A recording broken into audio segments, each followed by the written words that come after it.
Pledge allegiance to the flag of the United States of America and to the republic for which it stands, one nation, under God, indivisible, with liberty and justice for all.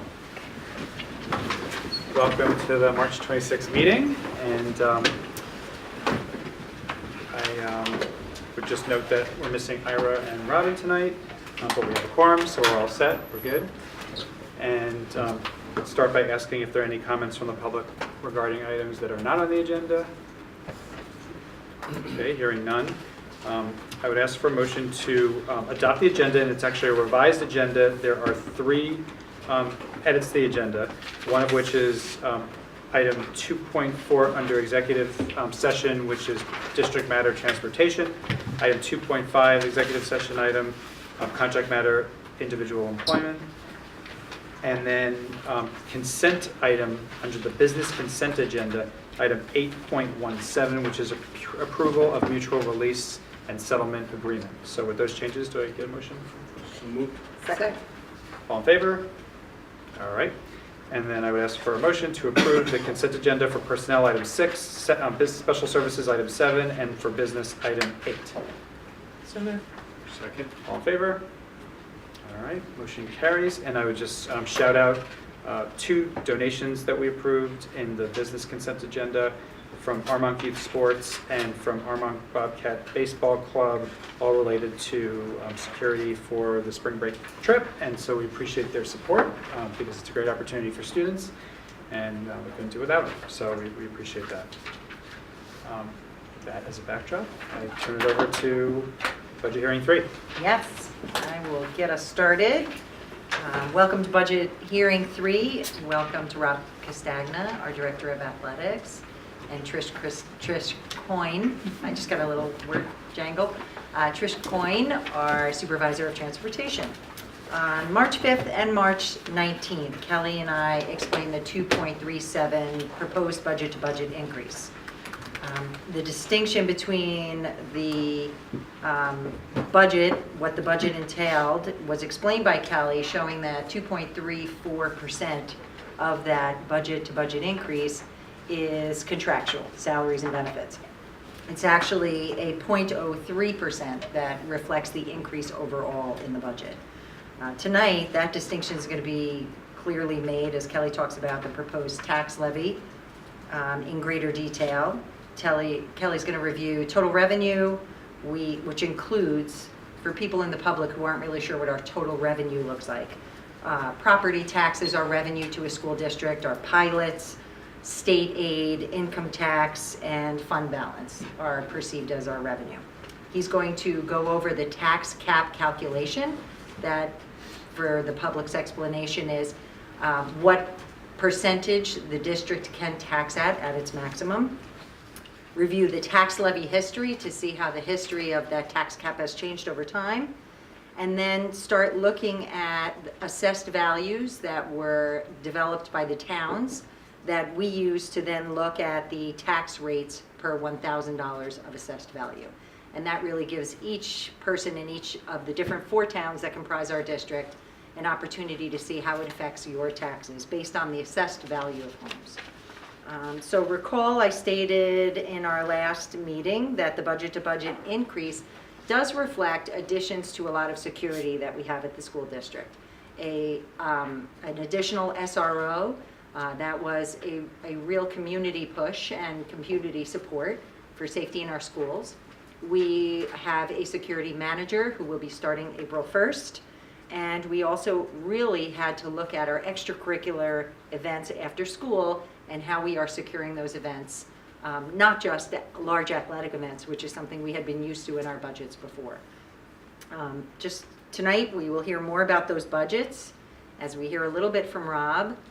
Steve Thompson could not be with us tonight. Kelly and I will discuss Steve's section, mostly Kelly, and Trish Christofferson will talk about transportation costs.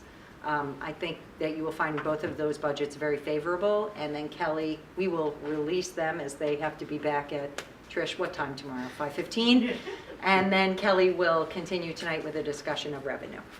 So I'll turn it over to Kelly to get started. Turn it over to Rob to talk about his budget. Yes.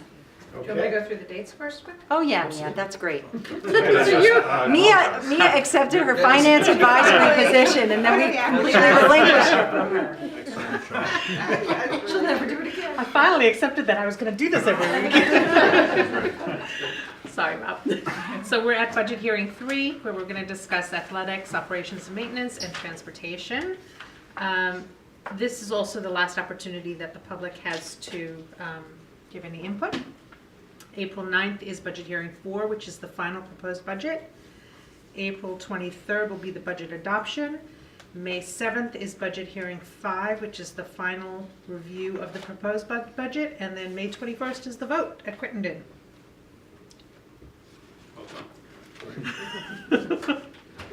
Excellent job. All Okay. yours, Rob.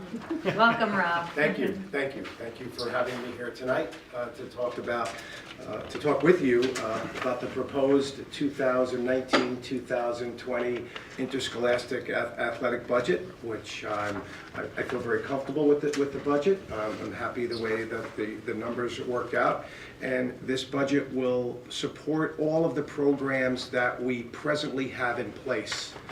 Carrying them over to next year, which that will support 18 different sports with 59 different athletic teams and roughly 99 to 100 coaching positions in the district grades 7 through 12.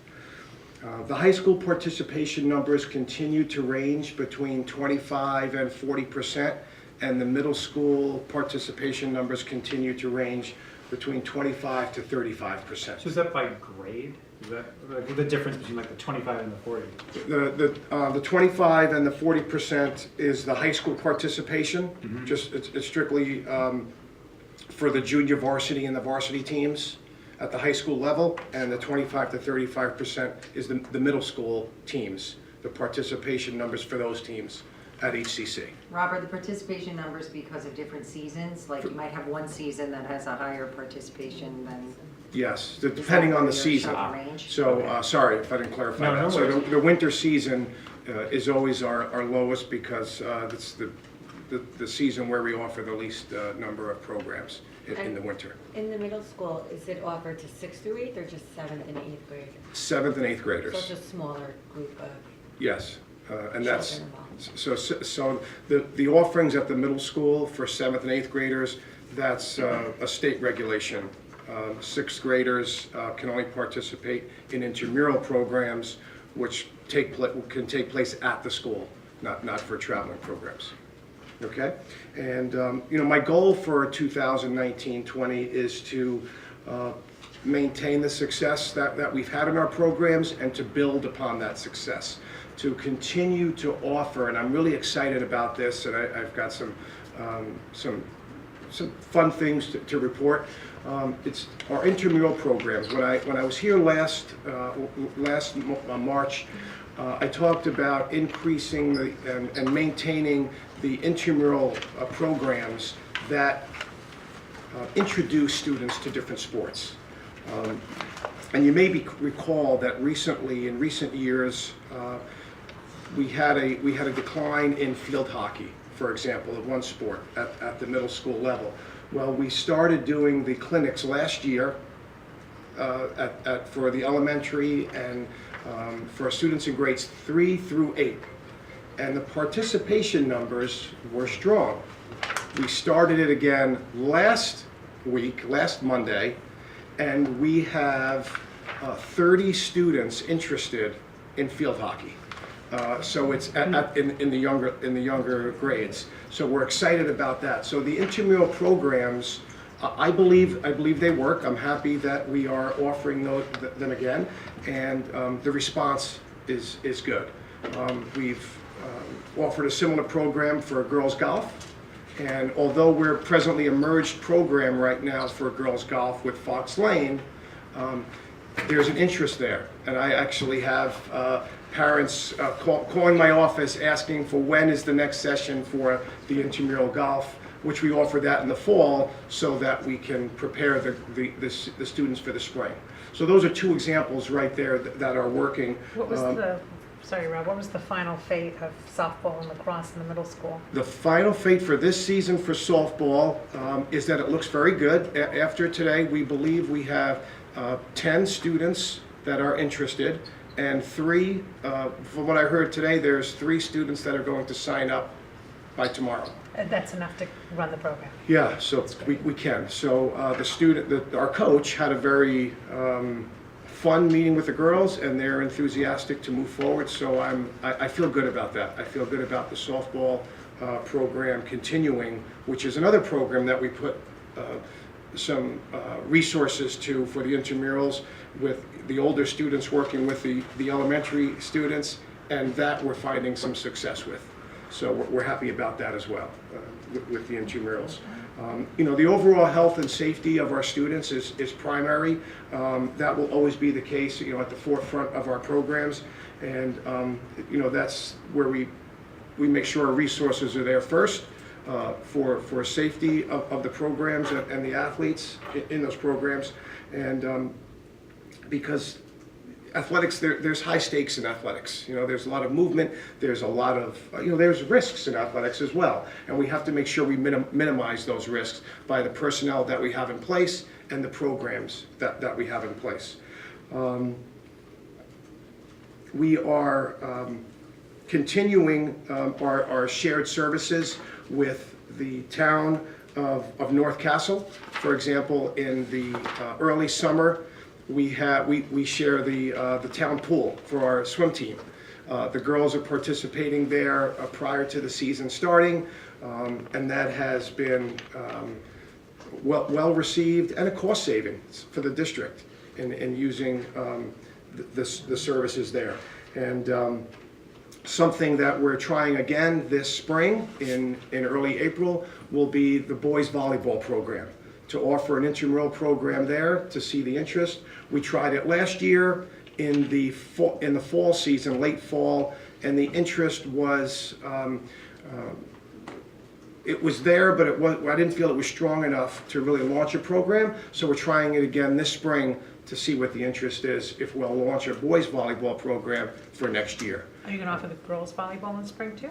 The girls volleyball program is offered in the fall as a full interscholastic athletic program. So we're offering the boys to see if there's an interest there, because I was approached by some of the students to see if we can try out a program to see if we'd have enough interest for the boys to mirror the girls program in the fall. So those are some of the programs that I feel good about. The merge programs, I touched upon girls golf with Fox Lane is one of our mergers. We have a boys swim team merger, which is a successful program with several different local school districts, and we're very happy with the turnout there. Each team in the merger has about 6 or 7 athletes that make up the team, that make up the roster. And our wrestling program, which we launched for the first time this year, was a big success. We're really happy with those mergers, and we will continue those mergers for next year. And we're also looking into next year for the first time offering a merger for modified field hockey, so that if we do not have enough students for a modified team, we can offer a program for the girls that are interested and then build upon it from there, which really is the merger's intent, is to give a team, a school district, their team a chance to build up some notary around the sport and some enthusiasm. So I feel good about those mergers as well that we have in place. And there are a lot of mergers now, and it makes sense given declining enrollment and to continue to field these teams. So the one big advantage is clearly you have enough athletes on a team to be able to do the sport. From a budgetary perspective, do the mergers, are they helpful on the margin? Like, do they usually, do you have like a slice of the cost, and we would have had a cost of X, and now we sort of have a slice of X, or sometimes are they even more expensive than if we ran it here? No, the mergers are extremely helpful to our budget. So it does just that. It can slice it into a third or a fourth, depending on how many teams are involved in the Even merger. With the transportation or whatever other factors. We include the transportation, the coaches' salaries, and it really is a cost savings to the district we're really happy the way that the mergers turned out this year. Well, it's great to be able to keep the sports. For the participation and for the budget. With the mergers, are you finding there are enough opponents for them? If Oh. we're merging, are there enough opponents? Yeah, there's plenty.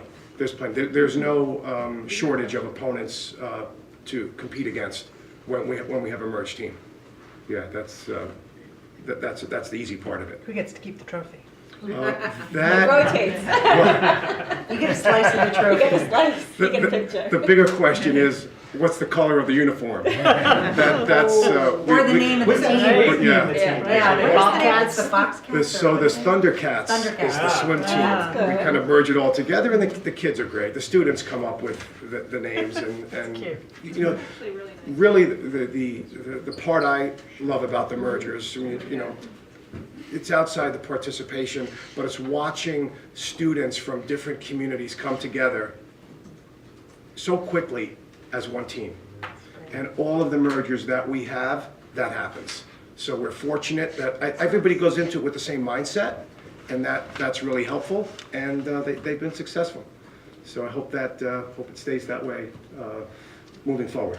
Thank you for building such a big community. That's amazing. Thanks. So yeah, I really enjoy that part of it, and getting also to introduce our students to students from other districts, and then they know each other from travel teams or from other programs, and that's been fun.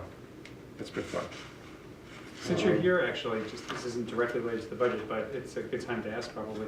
How did everything go this year with the policy change, with the APP. yeah. Yes, I'll talk about that quickly as well. So the athletic placement process, we did make that change to allow the 8th graders, if needed, to play on a junior varsity program. And this year, we were able to field one example, a varsity basketball team, a junior varsity basketball team for the first time in 2 years. And we fielded a modified basketball team, which eventually, toward the end of the season, we were able to get, I think, 8 games in, 8-game schedule out of a 10-game schedule, but that's 8 games that they wouldn't have had. So I felt good about the changes that we made. You know, it's still a work in progress. I'll be reporting on the end of the year. My presentation, I believe I make here in June. I'll have more data to report, more findings as we're waiting to get through the spring season now. And I've had positive feedback from athletes and parents as coaches alike. Great. Yeah. Thank you. Thank you. Our next project, our athletic field, you can see the design there, which is very attractive. We are excited for this project to get started in hopefully, you know, early summer, sometime in June. Staying close, working with Steve Thompson, and to nail down an official start date, which is still an estimate right now. But we're confident and we're comfortable with the layout of the field and the design of the field, the lines, and the playability of the field. It's just what we had in mind, and it's starting to come together very nicely, as well as the track. The track that will be resurfaced, that is will be well received from the track team, I'm sure, and the community, you know, that uses the track, and all of the teams and school teams and user groups from our town that use that field. We feel really good about it at this point. So this is football, lacrosse, soccer. Field hockey, yeah, and we'll have all the lines layered there that will be inlaid into the field, and so they won't have to be painted on. And I think they nailed the colors. They got the colors right. It's not the greatest picture, but Yeah. We have better pictures than that, but that's a good one. Also, Rob, Steve, and I had been working this year on looking at our field usage. Remember, we came to the board and spoke about that in the past. We were able to create a field. It's not regulation size for plays, so it's the same size field essentially as the lumber yard next to Crittenden, which is great for all kinds of extracurricular and, you know, club teams that we have. But that field should be completed probably within the next 2 months or so that we can start resting fields. Remember, that was an issue that we were having. So we're excited about that field too. You can see the trucks there now. But you only have to rest Spreading that. grass. Yes, Right? yes. And we are also, No rest. Just making sure. yeah, also we are, remember the donation that we received from, right, from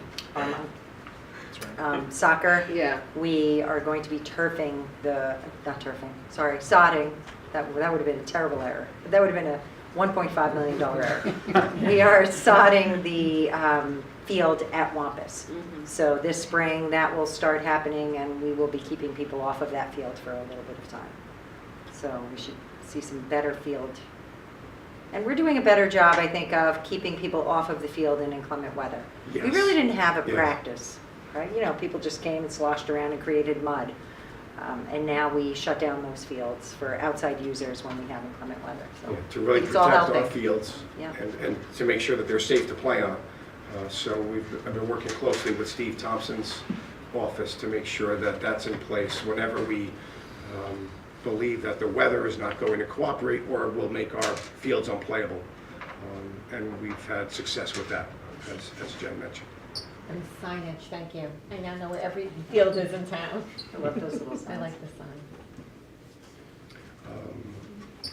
Any questions? Questions for Rob? So we have a projected date of completion about mid-August for this field, pending the weather. Obviously, if there's weather's issue, it may be extended. Rob is looking into making some adjustments. Our first couple of games, possibly playing them away if we have a situation. So right now, we're anticipating it being done by August 15th-ish. But obviously, if weather doesn't cooperate, we have a lot of rain this summer. We could have some extended time for its completion.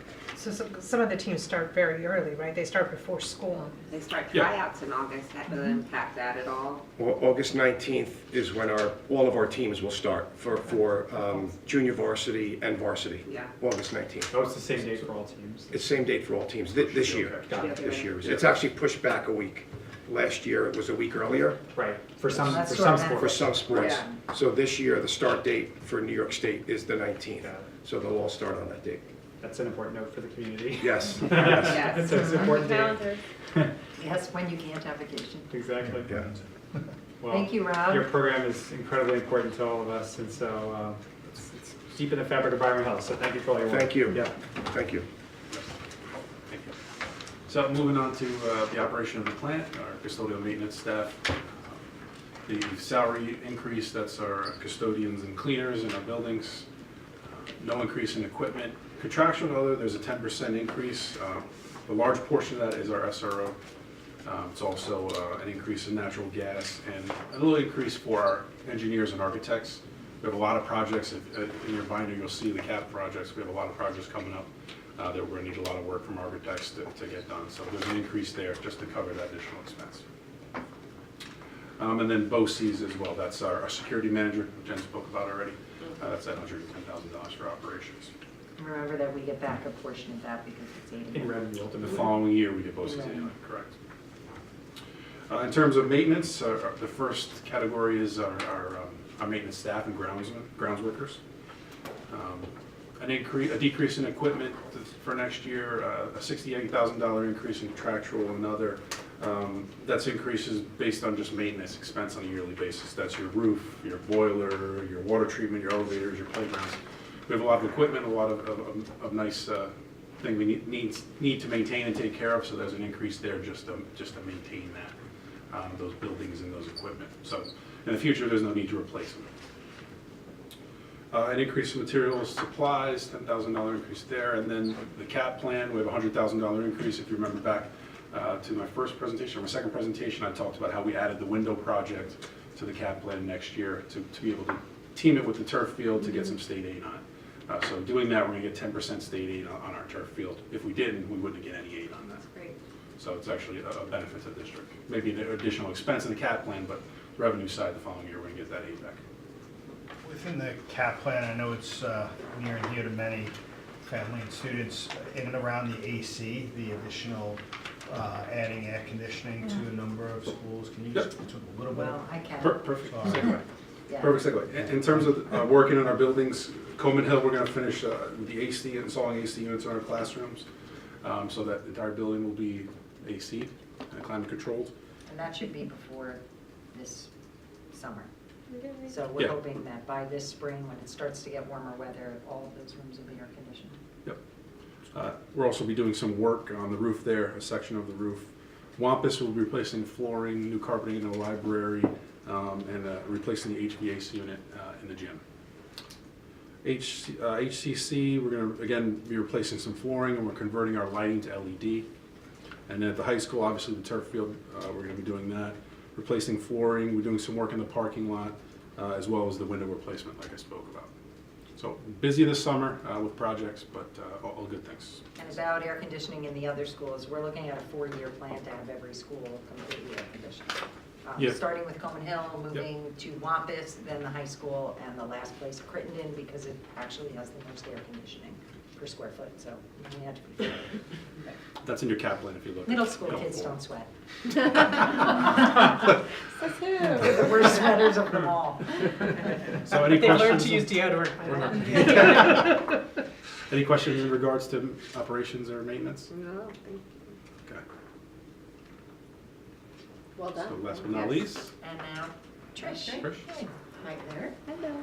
So I'm pleased to present to you the proposed budget for 2019-2020. Couple of things that you might want to know about the transportation department. We have 85 members of our department, and we have 85 school buses, so one for everyone. And we not only go to the schools in district, so we have our full 4 in-district schools, but we also transport to 50 schools outside of the district. And we transport at up to 50 miles for our special education students. We have about 26 of those schools, not all of them are 50 miles away. For private and parochial, the limit is 15 miles, and we transport to 24 different private and parochial schools. We travel for about 860,000 miles a year on the buses, so just to put that in perspective, that's like traveling the circumference of the earth 34 times. So it's a lot of miles for our buses. We're very safe, and we have very few accidents.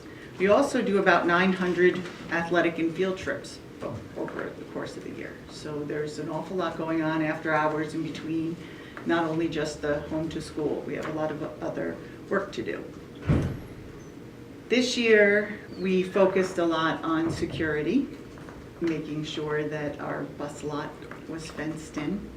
And it's all fenced in now, barbed wire on the top of the fence in places. We keep it locked. The staff has been trained on security protocol, making sure that everything is secure when after hours and on weekends. We've also been doing a lot of additional training with our bus staff to make sure that they have the ability and the tools in their toolbox to be able to do the best job that they possibly can. We did training recently on handling children with special needs in the bus, creating a relationship with their families and how important that relationship and communication can be.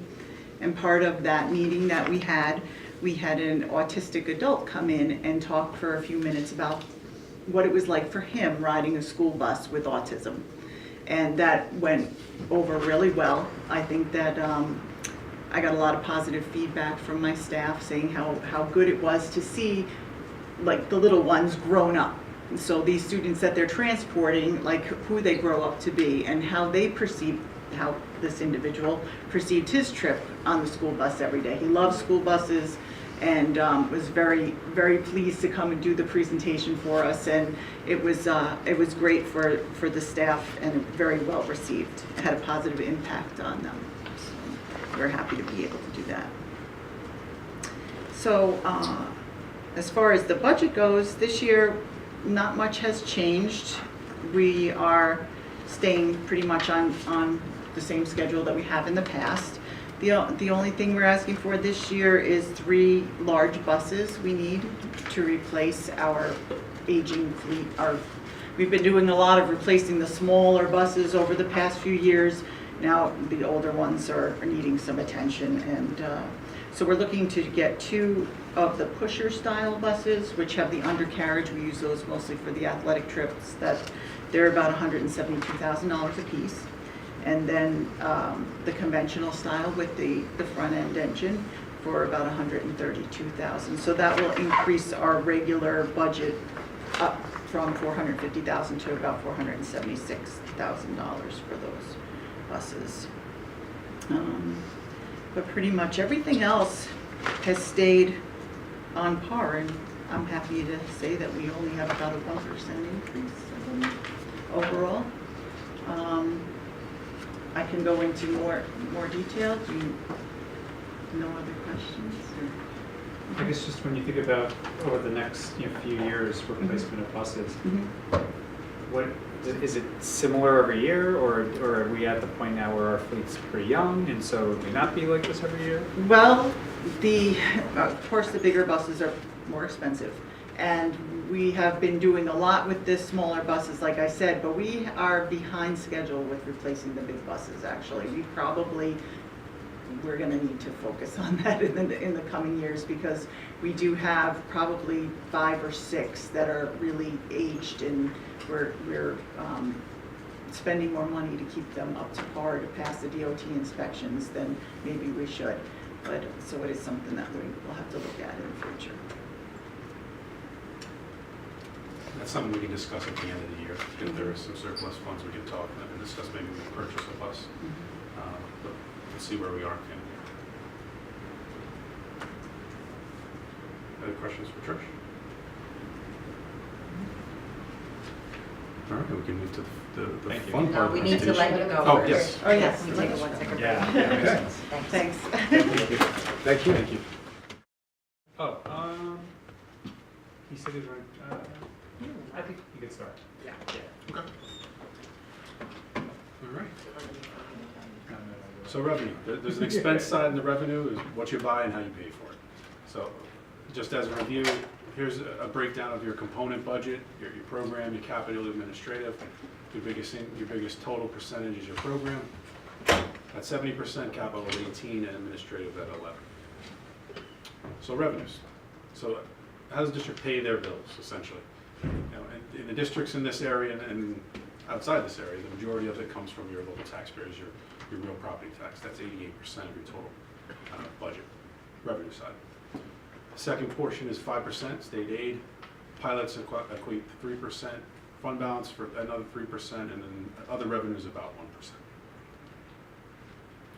So I want to go back to my presentation in January where I talked about the tax levy formula. I promise I won't go through in detail like I did then and bore you.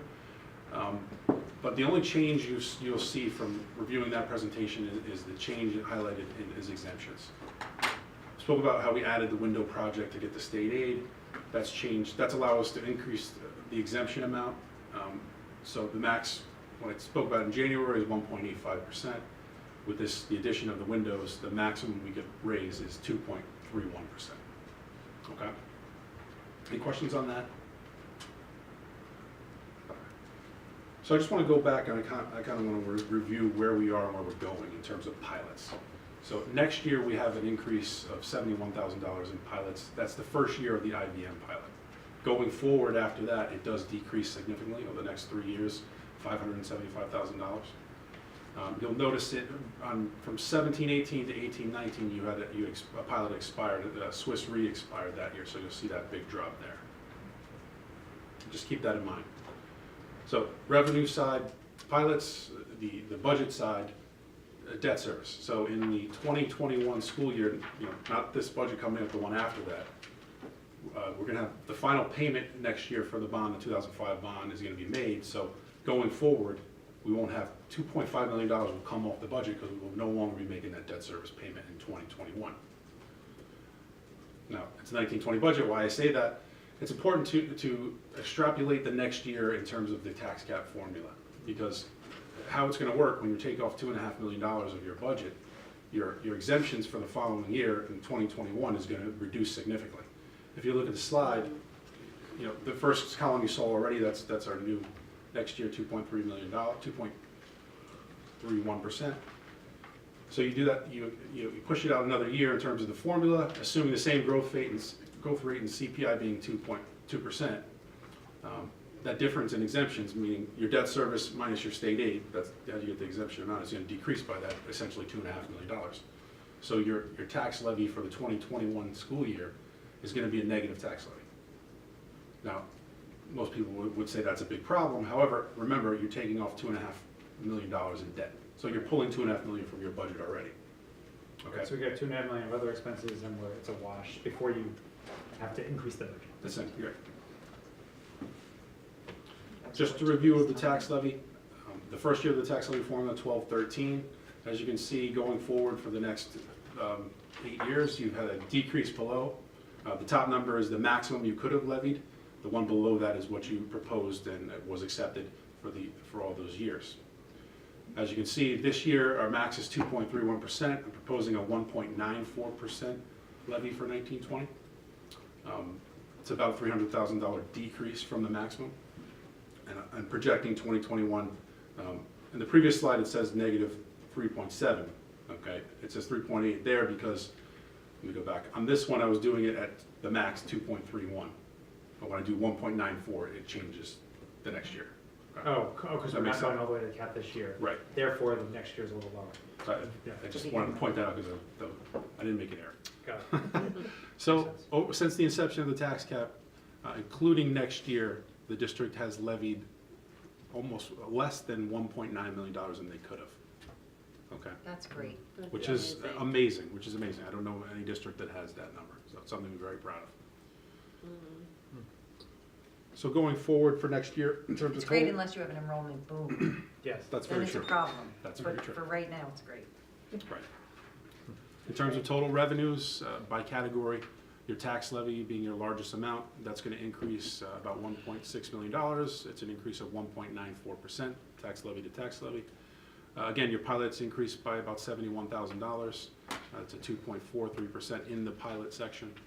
Other revenues, a $25,000 increase. That's essentially just an increased assumption regarding interest rates. That's a 2.48%. State aid, a large increase, almost 12%. That's due to additional building aid you're going to receive on your projects that you're sending up to the state. And then also, in the last presentation last week, Andrew spoke about tech purchases with E-rate funds. We're going to see some money back from the state that way in that code. And then finally, fund balance, additional $32,000, about a 1% increase in fund balance to balance the budget for next year. So I want to talk a little bit about fund balance and just go into a little more further detail on that. So what fund balance is, essentially you take your total revenues in a current year, and you take your total expenses, and anything surplus is fund balance on a year-to-year basis. And there's three kinds of fund balance. There's assigned, unassigned, and restricted. I want to focus on restricted tonight because essentially you hear restricted fund balance is reserves. It's just a different category. So I want to talk about our reserves and give you a little background information on that. First reserve, the district has 7 reserves. Yeah. 7 reserves: tax certiorari reserve, insurance, property loss, retirement contribution, employee benefits accrued liability reserve, unemployment insurance reserve, and the capital reserve.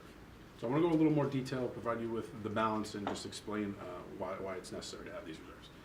The first one, the tax certiorari reserve. I'm sure you know a tax certiorari is essentially when a property owner agrees their taxes. They feel they should have a lower assessed value of their taxes. They go to the courts, fight it, and the decision is made whether to reduce their assessed value or not. School districts already received their tax funds, so the district has to refund that property owner the difference. Okay. Now, it's important to have a reserve because if you had to do the refund, you'd have to make a reduction in your budget to pay that refund. So having a reserve allows you to pay those funds out without making an adjustment to your budget mid-year or during the year.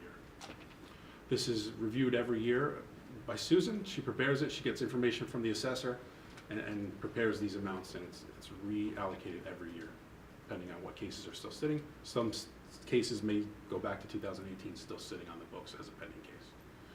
So we have a balance there of $2,281,262. If you have a question, please feel free to jump in. The second reserve, insurance reserve. This reserve covers liability, casualty, and other types of uninsured losses. The district utilized this reserve recently with the bus van fires. So any replacement costs we had with those buses, we utilized this reserve. Property loss, this reserve was created last year. The district's transportation building is actually in the FEMA flood zone. So district was purchasing insurance, flood insurance every year. Last year, we created this reserve. The maximum on that insurance, if an event happened, the maximum was $615,000 that could be paid out on any event. The district created the reserve at $600,000, so essentially we're self-insured for any flood that takes place at that building. Which means we're not paying the premiums of $25,000. We're not paying that premium on a year-to-year basis. It's even more impactful because then you're earning some interest on the 600. So It's excellent. in essence, 2% a year, so you're about a $35,000 swing. And make this back up in a relatively short period of time. It's a great point. Making more than we were originally spending before. Yeah. Yes. Retirement contribution reserve. This reserve is maintained to pay for any increases in the employee retirement system. If there was a significant shift in the retirement rate, the district would be able to utilize this reserve to cover that shift and not significantly affect our tax levy on a year-to-year basis. There's some talk about up in Albany about either creating a reserve for TRS reserve, which has the majority of our employees in the TRS retirement, or the potential of adding TRS to be able to reserve TRS funds in this reserve. So the district has a balance of $4.7 million, likely to be utilized in the next couple of years, depending on if there's rate increases. The Employee Benefit Accrued Liability Reserve, you may hear this as EBLAR, abbreviation. It's essentially compensation for employees' unused sick and vacation days when they retire or leave the district. We do have a unit that still has that, so that balance is $881,000. Although that is sunsetting at Yep. certain points in contracts, so that's not going to be something we'll have forever. Yep. So when those employees leave, we'll be able to reduce that reserve. And there's Won't have that flexibility liability. to move money out of this reserve? Yes. It's like some have restrictions, some don't, but Yeah, this one. you can move this one to the tax surcharge reserve. Yeah. Got it. Unemployment insurance reserve, this is obviously to help if we have a significant increase, need to decrease our staffing in any year. You're able to utilize this reserve to mitigate that increase on a year-to-year basis. So potential declining enrollment, it might be a potential going forward. We'll have this reserve to utilize instead of adding money to the budget to cover the unemployment expense. Finally, capital reserve. This is funds that you set aside on a year-to-year basis for projects. We just did this with the turf field. It's voter authorized to establish a capital reserve. We did it for 10 years, $10 million. So we're able to add up to that amount over a 10-year period. If you want to spend any money from the capital reserve, it has to be voter approved, usually in the budget process. So you did one last year. You had a second proposition that allowed you to use funds from this capital reserve for the turf field. I anticipate the reserve to be reduced to about $5 million after this project is done at the turf field. So again, an excellent idea to create this reserve and a great way to utilize it at the turf field. It's 10 million through the life of the. Through its life. Through the life. Yeah, over a 10-year period, you can add up to 10 million, yes. Total balances, about $21 million in total. This is an excellent thing in terms of reserves. When Moody's comes into a school district and when you want to borrow funds, they really utilize and look at where you are with fund balance and your reserves to see what they can rate you at. This district is at a AAA rating, and it's solely due to the reserves that you have on place. We're definitely in a good position if there becomes a year where we have difficult increases with TRS or ERS rates or health insurance. You do have reserves that you can utilize to bridge that gap in the 1 year where there's significant increases without hitting your tax levy and your taxpayers. Yeah, no, it's. Or without suddenly reducing your staff because you can't pay your increases in TRS or ERS, which happens. Yep. Not here. Yeah. About 6 years ago when TRS really jumped, a lot of school districts had to make significant decrease in their staffing. Yeah, look, there are a lot of municipalities that are particularly focused on their balance sheet, but having these funds is incredibly important because Absolutely. there are a lot of gyrations that can happen. So in terms of taxes, you can just read this slide. It's just the, Ira's not here, so I don't have to go over the equalization rate. But essentially what it is a percentage of your market value. Okay, so let's use North Castle as an example. If you have a $1 million market value home, the equalization rate is 2.19%. So your assessed value for a $1 million home is $21,900. Okay, it's not the value of your home, it's how the tax rate is calculated. And you'll see in the tax rate, you'll have a $700,000 tax rate and you have a $1,000 tax rate. Okay, it's because essentially your house is only assessed at 2%, 2.19%, whereas Mount Pleasant's 1%. Okay, it's not difference in value, it's just how the rate is calculated. The state does the equalization rate. So some towns have been reassessed, so they're at 100% market value, so the equalization rate is 100. But most towns in this area have not done a reassessment because of the cost. So it's calculated on a yearly basis. The assessor sends information up to the state does this formula to calculate your equalization rate, and it comes back to the district. That makes sense? It's a complicated thing. Okay. Equalization rate does not always look equal, right? Yes, and it can change significantly on a year-to-year basis. Again, just some more information in terms of terms for the public if they want to review. But really I want to get into our full value weight of the district. So 86% of the school district's tax levy is paid by the North Castle, town of North Castle. So the district is made up of 3 towns, obviously. 4 towns, sorry. North Castle, Newcastle, Bedford, and Mount Pleasant. So these are the percentages of essentially the bill that these towns are paying. So 86% is North Castle, whereas Bedford is 0.4%. And these can shift on a year-to-year basis, which you'll see here. So at the top left, North Castle, North Castle, and then Newcastle, Bedford, and Mount Pleasant. You'll see out of 3 of the 4 towns are experiencing a decrease in their full value, ranging from 2.5%, 2.57 at Newcastle to 7.19% at Bedford. So this is showing just the change in the full value from year to year, Right. or the aggregate full value, and then the change, for instance, in North Castle, the equalized full value down 3% this year versus last. Right, but keep in mind with North Castle, you know, it's 4.5 billion you're talking. It's a bigger percentage of the school district, whereas Bedford, for example, 38 properties is about 19.5 million. Okay, so With the 3% decrease in properties. North Castle is different than 3% decrease in Bedford. Right. Right. And And changes. you would think- and well, do they look at our part of Bedford, or are they looking at all of Bedford when they make these calculations? This is they do look at all part. Yes. Like, is it the same entire town. numbers? Is it the Yes. entire town? Yes. Right.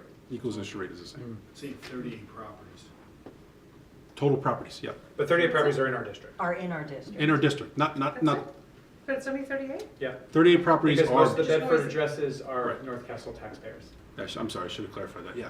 So 38 properties in Bedford go to our schools, and 41 in Newcastle.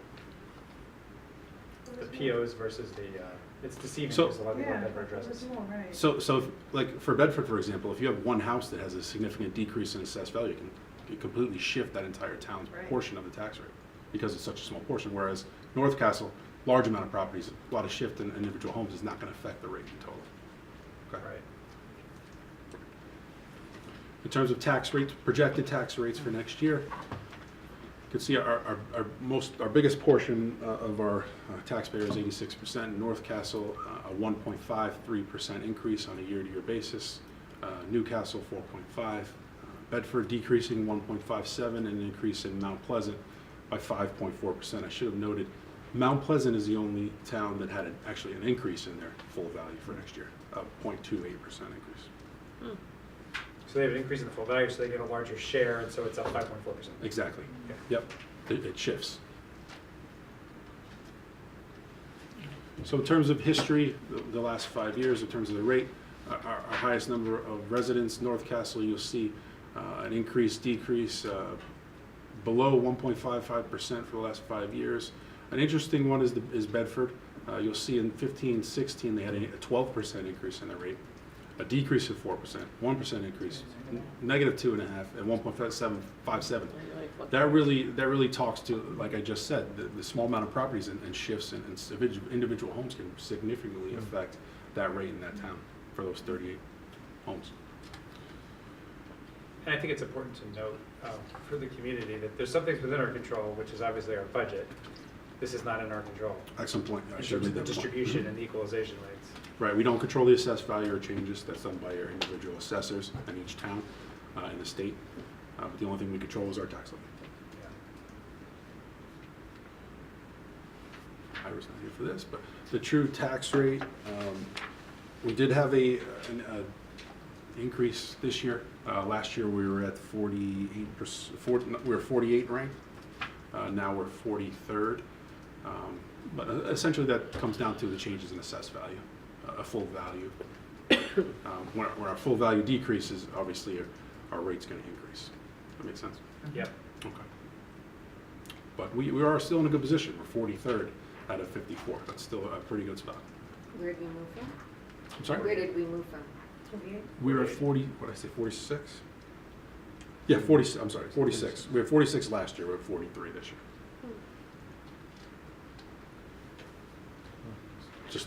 Just a graph of where we are. Again, not a huge change from the prior year.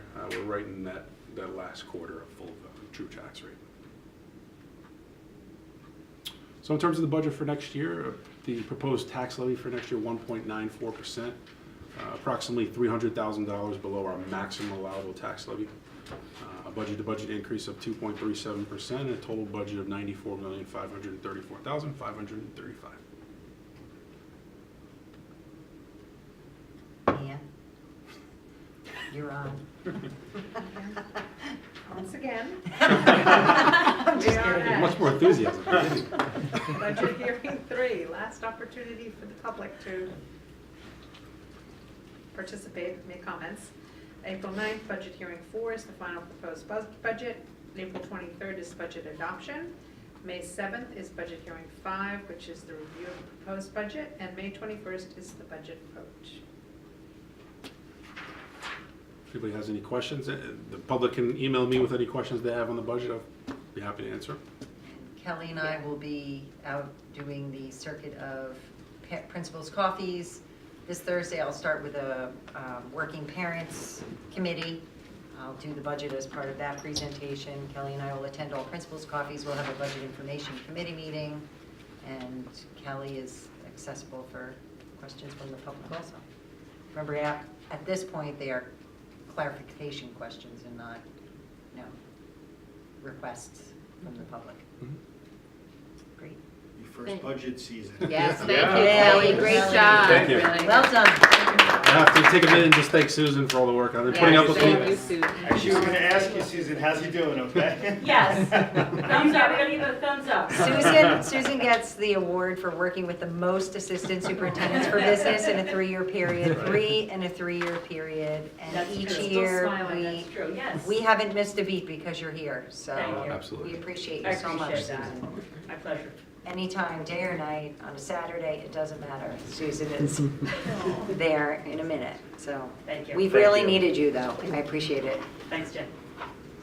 Are you getting a lot of questions? We also like you, I Susan. haven't got any yet. I haven't got any yet. Good.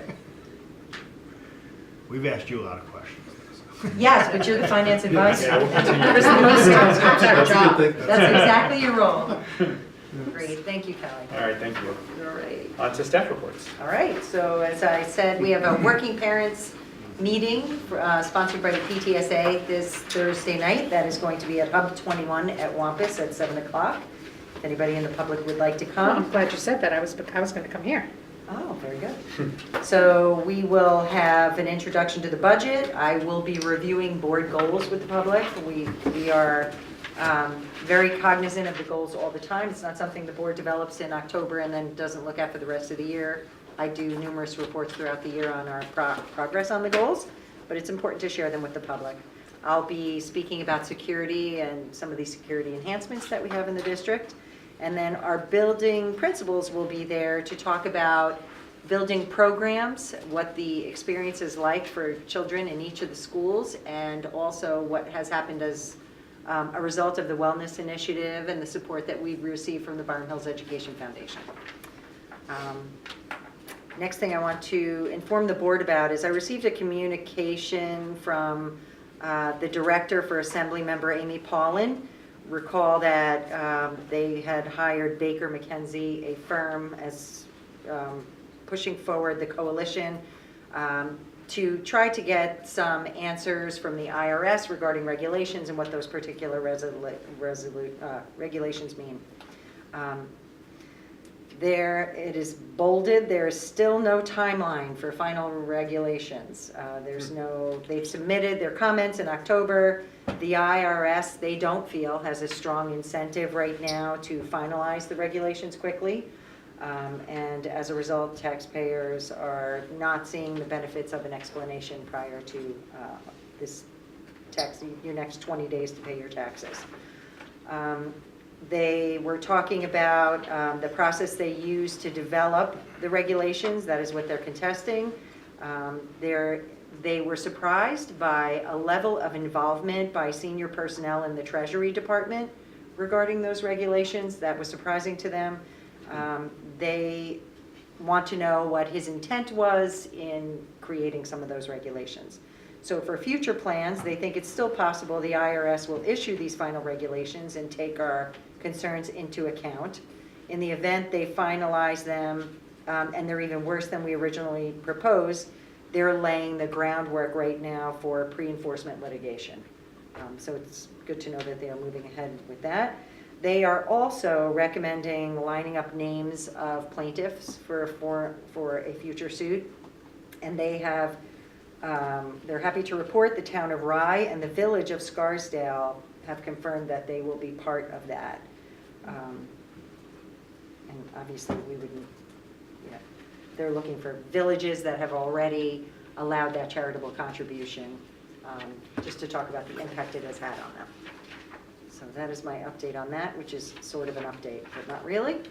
Well, it's helpful to at least get Yeah, a non-update, but something's we appreciate them reaching You know, out. sometimes all you can do is check for a pulse, but Yeah. it does seem as if their hands are tied also. Yeah. They're in a waiting process. This is an important effort. We thank them for making sure that our voices are heard in this important matter. So we'll stay tuned. And for municipalities that are willing to speak out about it. That's Yeah. additional work on their part. Without a doubt. But to Yep. support their constituents, it's worth it. The next are some student highlights. I don't know, I could talk about Regeneron and our science research students every single time we're here. But I would like to thank, we have our students were invited by the Westchester County Board to celebrate the Regeneron Scholars. And Margaret Kunzio invited all of our scholars from Byram Hills. That is an event that's taking place on Tuesday, April 30th from 4 to 8 o'clock. And I think that Margaret Kunzio has really extended herself numerous times to this district. I see her at events in town. It's nice to know that they are supporting the great work of our students. So we'll see which students and adults can go, and we will participate in that, and are grateful for it. The last item on the agenda is Ian Leopold, who is a student at Wampus, wrote to me. He would really like to do a fundraiser to raise money for solar panels because they're very expensive, and he doesn't think that that's a burden that the district could bear. He gave me facts about why solar energy is best, all about pollution to the environment, and some interesting facts about the environment. Recycling one aluminum can save enough energy to run a TV for 3 hours. He wanted us to know that around 25,000 trees are cut down each day just to produce toilet paper. And 5 million tons of oil are produced in the world each year that end up in the oceans. I've been invited to Meg Johnston's class to speak to Ian and a couple of other students. And I applaud them for their efforts to try to save the environment and try to be advocates for their future. So thank you, Ian. I'm gladly accepting your request. Well, that's great. Yeah. We really appreciate input like that. That's Yeah. awesome. that he cared deeply about this topic, so. Future global scholar. Scholars. Yeah. I was thinking about that. Tell him about Impressed that with this. program. Right, Exactly. well, I Activity. already did meet with a student from the Global Scholars Program about solar energy, That's right. so More on that soon. perhaps one day Ian can intern for the current Global Scholars student who will be out in the world doing something. That'd be great. So I want to update our community on state testing, which is approaching next week. So we begin the testing season for our students with state tests. Next week we have the English Language Arts assessments for students in grades 3 through 8, Tuesday, April 2nd and Wednesday, April 3rd. And mathematics will be the following month, May 1st and May 2nd. At the end of May and in early June, we have our science assessments for grades 4 and 8. That's May 30th is the performance assessment, and June 3rd is the written test. I also want to remind our community that, just a reminder about the purpose of state tests, the original design anyway of state tests, which is how we use them, is to measure students against a benchmark to make sure they're making progress to be ready for the tests when they get to high school. And that was the design of the test, so that we could conduct interventions earlier and get them ready for high school instead of testing just a couple times in the elementary schools, and then maybe the gaps are too big to get students ready for high school. It was the original intent of state testing. It's gotten confounded in recent years. Also, I want to just remind our public that state tests can't be used in teacher evaluation right now, and there is legislation pending, signature from the governor to make that permanent. But for this year and next year, they cannot be used in teacher evaluations. The state test cannot be reported on a student's transcript. That is also something that was temporary, but will be made permanent if the governor signs this new legislation. Also, the tests were shortened. They used to be 3 days. They reduced the number of items. The test went from 3 days to 2 days, so there's just 2 days of state testing now. So it did reduce the number of days students are testing on the state tests. Are they still on time? What's that? Are they And they're still still on on time. That's my final point. The tests are still on time, so students can take as long as they need. We are finding that the students are finishing mostly within the general recommended time. During that transition at first, they were taking a long time. I think we're getting used to how we help prepare students for an on-time test so they don't sit and waste time. Because that's a whole different mindset and strategy that we have If the to sun help is students. setting, there's probably an issue, right? Yes, exactly. Yeah. Right. So that's the update on state They're not as tests. stressed about the tests anymore. I'm sorry? I feel like the kids are not as stressed about the tests as Yeah. they were in the beginning. Yeah, I think we've lowered the temperature around that. And again, we always just want our parents to make the decision that they feel is best for their kids. The test data is used by the district, and we try to use it in the ways that help us understand the needs of students from year to year so that we can try to minimize any gaps that's happening in their learning. That's it for now. I'll give you an update when the results, we usually don't get those until the end of the summer. Thank you. Thank you, Tim. Thank you. Any other staff updates? All right. Board reports. The only thing I have is just tomorrow, no, not tomorrow, Thursday night is a legislative action committee with Westchester Department School Board Association as we gear up for the budget and all the, this is the time when clearly we just want to have our voices heard. Anybody else have any? Just, again, a reminder that April 4th, 3rd, when's our breakfast? Now I'm looking at too many dates. I can tell you. Hang on. It's not April 4th. It's the April Wednesday. April 3rd. Third. The 3rd is the preschool principal's coffee at Coman Hill to target the parents that are coming into the district for the first time. And the focus is a little different from the orientation programs that they have, which are very focused on, what you need to do and the things you need to do. And our focus is more on, what's your kid anxious about? What are you anxious about? What questions do you have? Things like that. It's a great program we started last year, and it's back by popular demand. And we will be taping it for parents who Yes. can't come. Oh, we got Yes. some. And Yes. we will be potentially hosting an evening Next year. event next year, Yes, If there's demand. if there's demand. yes. Yeah. And I did go back out to the preschool community to let them know that it would be taped for working parents who aren't able to make a morning meeting. I'd just like to remind the community that the BHEF annual event is on May 3rd. So mark your calendars and make sure you come out and support BHEF. BHEF is really doing a lot of outreach to the community. They are hosting a play morning at Coman Hill this Saturday morning. I'll be there if anybody wants to bring their little children, from 9 o'clock to 12 o'clock to the play space that the BHEF had donated. So they're going to be doing a little play session there 9 for to 12 3 this hours. Saturday? For what Mhm. age group? I don't know.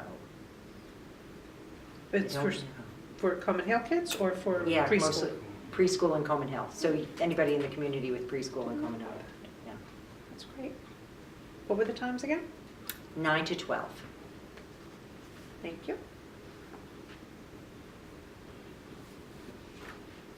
Great. All right. That's everything. So with that, I guess communications to the board, there were none to report, unless anybody has anything. With that, I would ask for a motion to adjourn. Wait, the last month, the minutes. Oh, were there?